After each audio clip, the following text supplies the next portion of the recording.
Hello friends, welcome back to my YouTube channel explore with Tanvi. I hope you all are doing good in your life. आज की video में हम बात करने वाले हैं जो कि लेटेस्ट अनाउंसमेंट हुआ था ऑन 18 सितंबर 2024 on the extending capping of intakes and changes in open spousal work permit language requirement for PGWP, जो कि ना ही सिर्फ आपके फ्यूचर इंटरनेशनल स्टूडेंट्स बल्कि जो हमारे करंट इंटरनेशनल स्टूडेंट्स हैं उन पे भी इम्पैक्ट करेगा। तो आइए बिना देर के स्टार्ट करते हैं अपनी वीडियो। ये जो नए चेंजेस अनाउंस हुए हैं इसकी वजह से जो हमारे इंटरनेशनल स्टूडेंट जो प्लान कर रहे हैं कनाडा आने के लिए उनको एडवांस में मेजर्स लेने होंगे, क्योंकि एज पर दी कैनेडियन गवर्नमेंट जो एम कर रही है वो एम कर रही है limiting the number of study permit in upcoming 2 to 3 years। But इसमें जो पॉजिटिव चीज़ है वो ये है कि जो बच्चे फ्यूचर में प्लान कर रहे हैं कनाडा आने के लिए उनके लिए ड्यूरिंग द स्टडी जॉब लेना इजी होगा रेलेवेंट फील्ड में।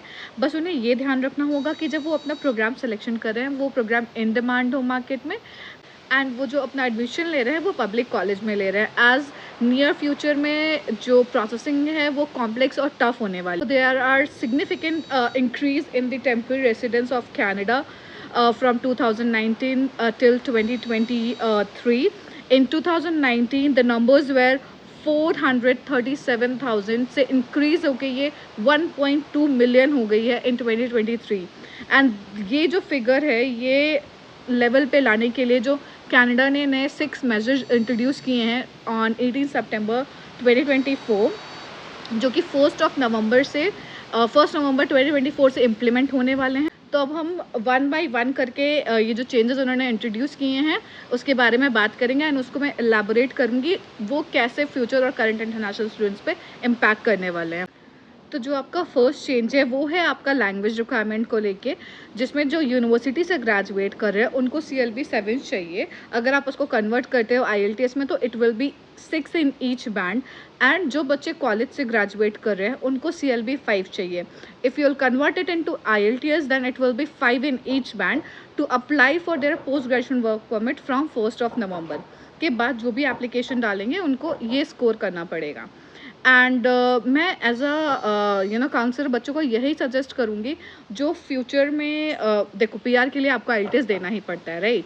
तो बस इसमें यही है कि आपको पहले देना पड़ेगा, तो आप एम करो हायर स्कोर के लिए and just aim for a higher score because it is automatically gonna help for your PR, right? So aim for a higher score is just the difference कि आपको ये एग्जाम थोड़ा पहले देना पड़ रहा है rather than जो आप 1 साल 2 साल 3 साल PGWP करने के बाद आप देते थे, राइट। तो जो सेकेंड चेंज है वो है आपका PGWP eligibility on the level of study. That means starting from 1 November eligibility जो आपकी एलिजिबिलिटी बनती है पोस्ट ग्रेजुएशन वर्क परमिट की वो आपके लेवल ऑफ स्टडी पे डिपेंड करती है। लाइक आप कौन सा प्रोग्राम ले रहे हो, diploma, masters, post graduation programme, उस पर डिपेंड करता है कि आप PGWP के लिए एलिजिबल हो कि नहीं हो।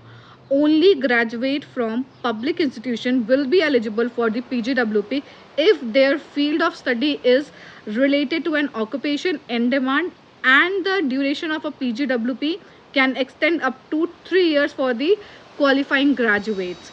So हाँ जी, तो अब आपको अपना प्रोग्राम बहुत ही वाइजली लेना पड़ेगा डिसीजन, एंड आपको बहुत ही वाइजली अपना कॉलेज चूज़ करना पड़ेगा या यूनिवर्सिटी चूज़ करनी पड़ेगी to get the eligibility of post graduation work permit. So जो थर्ड चेंज है वो है change in a study permit cap on masters and doctoral program. पहले इन्होंने जो मास्टर और doctoral program like PhD programs थे उस पर कोई कैपिंग नहीं थी, like unlimited numbers of applications आप डाल सकते थे, आप बच्चे एलिजिबल हो रहे थे। अब इन्होंने क्या किया, 1 नवंबर से there will be a intake cap of 12% from the total number of allocation for these advance degree student. तो अब इसमें भी कैप लगा दिया उन्होंने, सिर्फ 12% ही रखा इन्होंने for this masters and the doctoral programme. So yes, it is going to be tough. जो फोर्थ चेंज है वो है पैल को लेके, प्रोविंशियल अटेस्टेशन लेटर के लिए, जो कि पहले रिक्वायर्ड नहीं था मास्टर्स और PhD के लिए, बट अब ये आपका रिक्वायरमेंट है। मतलब आप जब अपनी वीज़ा एप्लीकेशन सबमिट करो आपको पैल चाहिए अगर आप मास्टर्स या PhD प्रोग्राम के लिए जा रहे हैं। सो अगर आप देखोगे डे बाय डे ये एक अपने ही डिसीजन को चेंज करते जा रहे हैं and they are making it more tough for students who are planning to come to Canada. हमारा जो पांचवा चेंज है वो है reduction in SOWP, spousal open work permit. So now spousal open work permit will be limited to the spouses and the common law partner of students enrolled in the doctoral and selected master's program, including certain professional and pilot programs. मतलब जिनके masters 16 month या more than 16 months के हैं उनके ही spouse को work permit मिलेगा, बाकी को नहीं मिलेगा. सो मेक श्योर जब भी आप प्रोग्राम सेलेक्ट कर रहे हो आपका, क्योंकि मास्टर्स 1 साल का भी होता है, मास्टर 2 साल का भी होता है. So you have to select a programme जो कि 16 मंथ्स या 16 मंथ से ज़्यादा का हो, ताकि आपका जो स्पाउस है उनको ओपन वर्क परमिट मिल सके. तो ये भी पहले था कि आप 1 साल वालों को भी मिल रहा था, 2 साल वालों को भी मिल रहा था. Now they have change. अब जिनके प्रोग्राम 16 मंथ से अबव है सिर्फ उन्हें ही मिलेगा. सो ये बहुत ही ध्यान रखने वाली बात है कि आप क्या प्रोग्राम चूज़ कर रहे हो. अगर आप फ्यूचर में प्लान करो कि आपको अपनी फैमिली यहाँ लानी है, so you have to take your decision very wisely. जो हमारा 6th चेंज है वो भी है हमारा SOWP से related, restriction of SOWP for a spouse of foreign workers.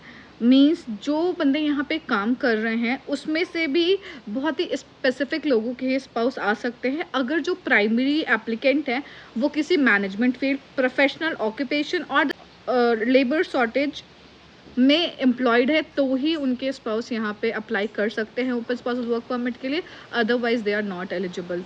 पहले क्या होता था, अगर आप वर्क परमिट पे हो तो आप अपने स्पाउस को बुला सकते हो ओपन स्पाउस वर्क परमिट पे. उसमें ये नहीं होता था कि आप कौन से पोस्ट पे हो या आप कौन सी जॉब करते हो, इट्स जस्ट दैट आपके पास जॉब होनी चाहिए. बट अभी उन्होंने उसको भी एक लिमिटेशन दे दी है कि इस पर्टिकुलर फील्ड में अगर आप जॉब कर रहे हो तो ही आप अपने स्पाउस को कनाडा बुला सकते हो.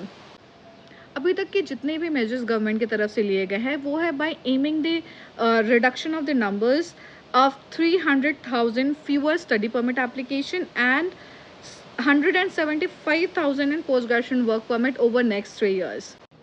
आइए अब बात करते हैं कि ये मेजर्स कब से इम्प्लीमेंट होने वाले हैं. Changes in spousal open work permit and PGWP language requirement is effective from 1st November 2024. And बाकी की जो मेजर्स उन्होंने लिए उनकी कोई ऐसा डेडलाइन या टाइमलाइन अभी इंट्रोड्यूस नहीं की गई है. हम एक्सपेक्ट कर सकते हैं कि अपकमिंग मंथ में may be they are going to come up with the new timeline and deadline. But in दोनों के लिए जो लैंग्वेज रिक्वायरमेंट है and spousal open work permit ये इम्प्लीमेंट होगी फ्रॉम 1 नवंबर 2024. आज की वीडियो में सिर्फ इतना ही. आई होप ये वीडियो आपके लिए बहुत ही यूजफुल रही, एंड ऐसी ही और वीडियोस के लिए please do like, share, subscribe my YouTube channel and do not forget to follow us on our other social medias like TikTok, Instagram and Facebook. तब तक के लिए बाय बाय, टेक केयर.